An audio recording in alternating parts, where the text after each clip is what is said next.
Assalamualaikum teman-teman. Nah, kembali lagi di sini saya Husnul Hatimah dengan NIM H03213557, Prodi Pendidikan Biologi.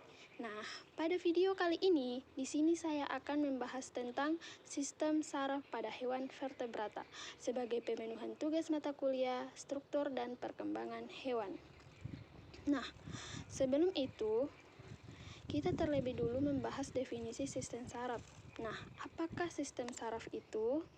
Sistem saraf adalah sistem organ yang terdiri atas serabut saraf yang tersusun atas sel-sel saraf yang saling terhubung dan esensial untuk persepsi sensoris indrawi, aktivitas motorik voluntar dan involuntar organ atau jaringan tubuh, dan homeostasis berbagai proses fisiologis tubuh. Secara umum, sistem saraf berfungsi untuk mengumpulkan informasi dari dalam dan luar tubuh atau fungsi sensorik, mengirimkan informasi ke otak dan sumsum tulang belakang, atau fungsi integrasi, mengirimkan informasi ke otot, kelenjar, dan organ sehingga dapat merespon dengan tepat, atau fungsi motorik. Selanjutnya yaitu sistem saraf terbagi menjadi dua. Yang pertama, sistem saraf pusat dan sistem saraf tepi. Pertama, sistem saraf pusat berfungsi menerima informasi dari semua area tubuh dan kemudian mengkoordinasikan semua arus lalu lintas tersebut untuk menghasilkan respon tubuh.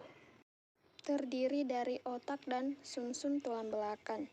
Yang kedua yaitu sistem saraf tepi, merupakan kumpulan saraf lanjutan dari otak dan spinal cord. Sel-sel saraf ini membawa impuls dari dan ke saraf pusat. Saraf tepi berfungsi menghubungkan respirasi sistem saraf pusat ke organ tubuh dan bagian lainnya. Di tubuh terdiri dari sistem saraf somatik dan otonom.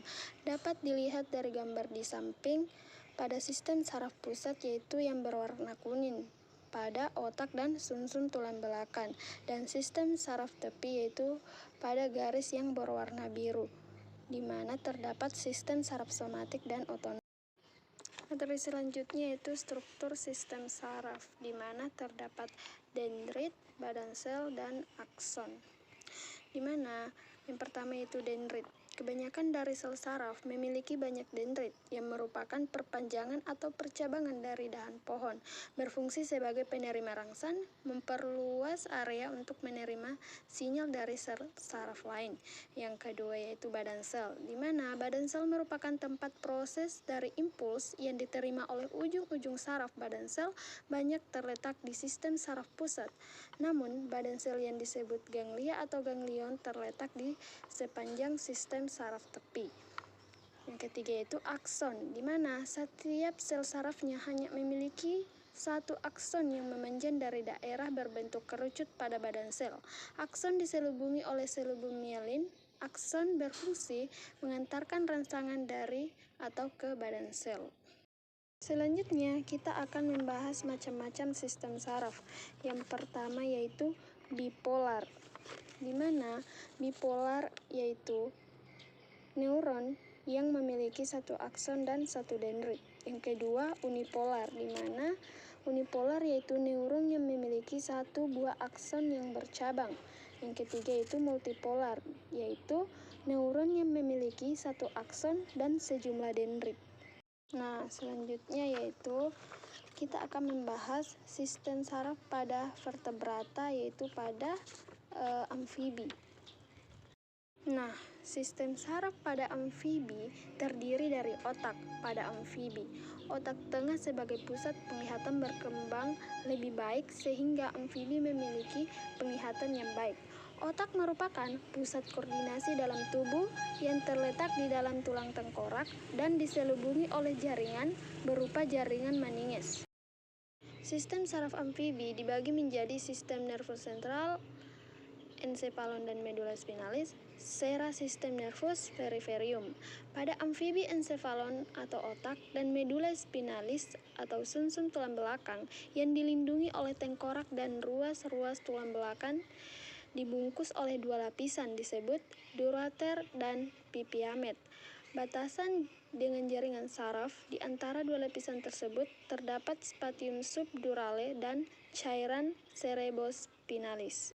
Nah, pada otak amfibi terbagi atas 5 bagian dan cerebellum merupakan bagian yang terkecil.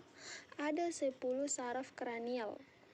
3 saraf pertama membentuk plexus brandal.